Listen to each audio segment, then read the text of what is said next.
If you're over 60 and you think the reason you feel unsteady is simply weak legs, I need you to hear this clearly. Strength is only part of the story, and for a lot of people, it's not even the first domino. Because the first domino is often circulation, and not in a vague, drink more water kind of way. I'm talking about the ability of the arteries in your legs to open wide enough at the right time to feed muscle, nerves, and balance systems with oxygen. When that doesn't happen, your feet get cold, your calves feel heavy, your steps get short. You start doing that cautious shuffle without even noticing you're doing it. That shuffle is not a personality change. It's a blood flow strategy. There is a silent process in your body, happening every minute, that decides whether you stand up and feel steady or stand up and feel like you need a wall. It's the signaling system that tells your blood vessels to relax. And here's the part most people miss. You can influence that signaling system with specific compounds in common drinks, sometimes within hours. Not magic, not a miracle, biochemistry. In the next few minutes, I'm going to rank 10 drinks people constantly use for circulation, from basically useless to genuinely impactful, especially for older adults where the usual advice often underdelivers. I'm going to tell you what each one does, what it doesn't do, what makes it fail in real life, and what actually has the best evidence for increasing nitric oxide availability, the molecule that helps blood vessels widen when you need them to. Like and subscribe for more videos like that, and where are you watching from? Comment below. Now let me explain the problem in plain terms. Inside your blood vessels is a thin, living lining called the endothelium. When it's healthy and responsive, it produces nitric oxide. Nitric oxide is a gas your body makes on demand, and it's one of the main relax signals for the smooth muscle in your artery walls. When nitric oxide rises, vessels dilate, blood pressure can drop a bit, and, most importantly for this conversation, blood gets to your legs more easily. Here's the age-related issue. Endothelial function tends to decline over time. Oxidative stress rises, inflammation creeps in, physical inactivity becomes more common, some medications dry things out or alter vascular tone, and the enzyme systems that help produce nitric oxide don't respond like they did decades ago. The result is often stiffer arteries and poorer ability to dilate. Even if your heart is pumping fine, you can still have poor delivery to the extremities, and when muscles and nerves in the lower legs don't get what they need, you feel it as fatigue, cramps, coldness, numbness, or that dead weight sensation that makes balance worse. And yes, this can contribute to falls. Not because one drink prevents falls, but because reduced perfusion can reduce confidence, reaction time, and walking endurance. People shorten stride length, they don't pick up their feet, they avoid activity, and the cycle accelerates. So the question becomes, can we support nitric oxide and vessel flexibility in a way that's realistic for a person in their 60s, 70s, or 80s? You'll hear a lot of generic recommendations. Some are fine, some are weak. Some have a catch that matters a lot more in older adults, like sugar load, medication interactions, or blood pressure dropping too far. Let's go from the bottom. Number 10, plain water. Hydration matters. If you're dehydrated, blood volume can drop, the heart works harder, and you can feel dizzy or weak. But here's the truth. Drinking extra water does not force stiff arteries to suddenly become flexible. Water brings you back toward normal when you're low, but it doesn't reliably create a nitric oxide surge. So yes, drink water because kidneys, cognition, blood pressure stability, constipation prevention, all of it. But if your legs are cold and heavy because your vessels don't dilate well, water is not the targeted tool. It's maintenance. Number 9, standard green tea. Green tea has beneficial plant compounds, catechins like EGCG, that may support vascular health over time. The problem is that over time part. People drink one mug and expect warm feet that evening, and that's not how it tends to work. There's also the practicality issue. Caffeine can raise heart rate and can cause a temporary tightening response in some people, especially those sensitive to it. And brewing matters. Using boiling water can degrade delicate compounds and can make it overly bitter, which makes people abandon it. If someone loves green tea and tolerates it, I'm not against it. I'm just telling you it's not usually the fast-acting geriatric circulation lever people want it to be. Number 8, tart cherry juice. Tart cherry has anthocyanins and is often used for soreness and inflammation. Some people do see modest improvements in vascular markers over weeks, but the problem that shows up again and again in real households is sugar.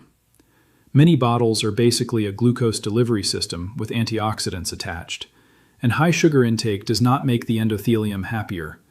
Over time, it can push insulin up, worsen triglycerides, and contribute to exactly the vascular dysfunction you're trying to escape. If someone uses a small amount, unsweetened, and it fits their blood sugar goals, fine. But as a daily circulation drink, it often comes with a metabolic bill. Number 7. Pomegranate juice. Pomegranate is genuinely interesting because its polyphenols can support nitric oxide availability, partly by reducing oxidative breakdown, meaning it may help nitric oxide stick around longer. But again, the real-world problem is concentration and sugar.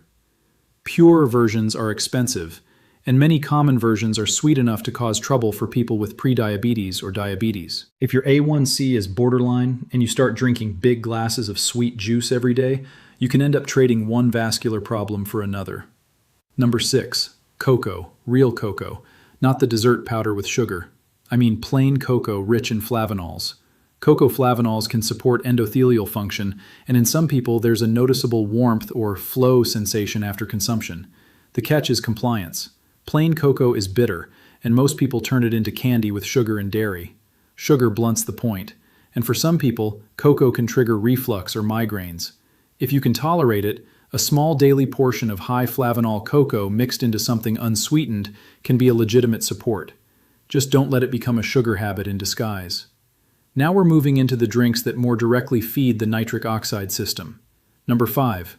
Watermelon juice. Watermelon contains L-citrulline, an amino acid your body can convert into L-arginine, which can support nitric oxide production. For some people, this improves exercise tolerance and vascular responsiveness. The limitation is practical. Watermelon is seasonal, juicing is work, and bottled versions can be inconsistent, sometimes diluted, sometimes heat-treated, sometimes sweetened. If you have fresh watermelon, it's a useful tool, especially in warmer months. But I can't call it the most reliable year-round strategy for older adults. Number 4. Hibiscus tea.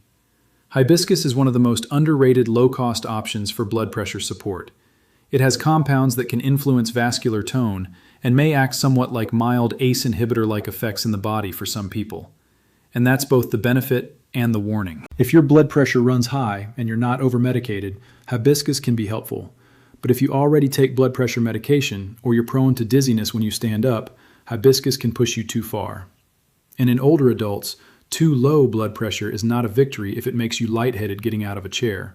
So hibiscus can be powerful, but it should be used thoughtfully. Start low, monitor how you feel, and talk to your clinician if you're on antihypertensives. Number 3. Celery juice. This is where we enter the nitrate pathway. Celery contains dietary nitrates, and nitrates matter because they can be converted through a sequence involving your oral bacteria and your stomach chemistry into nitrites and then into nitric oxide. This matters more with age because it can bypass some of the slower enzyme-dependent nitric oxide production that declines in endothelial dysfunction. People hear nitrates and think processed meats. That's a different context. We're talking about nitrates naturally present in vegetables, paired with vitamin C and polyphenols in a whole food matrix. Celery juice can be effective for some people fairly quickly. The two major barriers are taste and effort. You either need to juice celery or buy a version that isn't mostly water and preservatives. And many people can't keep up the habit. If you can tolerate it, it's a strong contender. Now let me pause and make one of the most important points of this entire conversation. If you're going to use nitrate-rich drinks to support nitric oxide, you cannot sabotage the first step. That first step happens in your mouth. The conversion of nitrate to nitrite is helped by bacteria living on your tongue. If you regularly use strong antiseptic mouthwash, you can reduce those bacteria and blunt the nitrate to nitrite conversion. That doesn't mean never use mouthwash if your dentist prescribed it for a specific reason. It means understand the trade-off. Chronic antiseptic use can reduce the benefit of dietary nitrates for blood pressure and nitric oxide signaling in some people. So if you're trying these strategies and seeing nothing, check that detail. Now the top 2. Number 2. A nitrate-dense leafy green smoothie, especially arugula. Leafy greens like arugula can be extremely high in natural nitrates. When you blend them, you make it easier to consume a meaningful volume without chewing through a salad the size of a pillow. Arugula is peppery, yes. That's why most people quit after 2 tries. So the solution is to blend it with things that make it drinkable without turning it into a sugar bomb. A realistic version looks like this. A couple cups of arugula, a handful of berries for taste and polyphenols, half a banana if you need it for texture, and an unsweetened base like water or unsweetened almond milk. Then drink it soon after blending. Why soon? Because you're trying to preserve the compounds in a fresh state, and you're trying to actually use the nitrates as a functional tool, not as a jar that sits in your fridge for 2 days. Do people notice a difference? Many do, particularly in exercise tolerance and warmth in feet and lower legs. Not everyone. But compared to general drink more water, this is a targeted pathway. And now the #1 drink people keep in their kitchen, but very often use incorrectly or inconsistently. Beetroot juice. Beets are famous for one main reason. They're one of the most concentrated, practical dietary nitrate sources you can consume as a drink. That nitrate load feeds the nitrate to nitrite to nitric oxide pathway efficiently, especially when taken in a consistent way. This is the closest thing nutrition has to a push-button support for nitric oxide signaling. Again, not a cure for peripheral artery disease, not a replacement for medical care, not a guarantee. But as a mechanism, it's one of the strongest. Here's how people get it wrong. They buy a beet juice blend that's mostly apple or grape juice because it tastes better. That turns it into a sugar drink with a beet label. Or they drink it randomly, once a week, and expect the same effect as a protocol. Or they drink it with a heavy breakfast and wonder why the effect feels weaker. If you want to do this in the most straightforward, practical way, the approach many studies use is a small daily serving, consistently, often taken earlier in the day. Many people use about 4 to 8 ounces, depending on tolerance and product concentration. Now I need to give you the same 2 warnings responsible clinicians always give, because this is where people get scared or get careless. First, bituria. Your urine or stool can turn pink or reddish. It can look alarming. In most cases, it's harmless and simply reflects pigment passing through. But if you ever have uncertainty, especially if you have symptoms like pain, weakness, fever, don't guess. Get checked. Second, oxalates and kidney stones. Beets are relatively high in oxalates. If you have a history of calcium oxalate kidney stones, you should talk to your clinician before making beet juice a daily habit. And there's a third caution that matters for a subset of people: blood pressure. If you already run low, or you're on multiple blood pressure medications, nitrate-rich strategies can push pressure lower. That can feel like dizziness, especially when standing, and that can increase fall risk. So you don't power through lightheadedness. You adjust the plan with professional guidance. Now let's make this usable, because information that doesn't translate into a routine is just entertainment. If your goal is better leg circulation support, here's a simple, realistic 30-day structure. In the morning, choose one nitrate-focused anchor. For many people, that's beetroot juice, a small, consistent serving. Take it at a time you can repeat daily. If an empty stomach works for you, that can be a practical choice. If it upsets your stomach, take it with something light. Don't quit just because the perfect method isn't comfortable. Midday or afternoon, if you want a second support and your blood pressure allows it, add either hibiscus tea or a leafy green smoothie a few days per week. Don't stack everything at full strength on day 1. Older bodies don't win with shock and awe. They win with consistency and monitoring. And keep one rule in mind: don't unknowingly cancel the pathway. If you're using nitrate-rich drinks, consider whether strong antiseptic mouthwash is part of your daily routine. If it is, ask your dentist or clinician whether there's a non-antiseptic alternative for your situation, because you may be blunting the conversion you're relying on.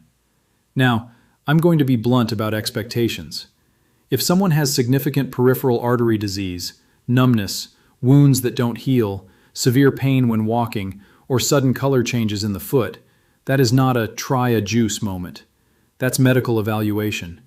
Circulation issues can become limb-threatening, and delays matter. But for a large group of older adults who are living in that gray zone, cold feet, heavy calves, reduced walking confidence, slower gait, borderline blood pressure, borderline glucose, supporting nitric oxide availability through diet can be a meaningful piece of a bigger plan.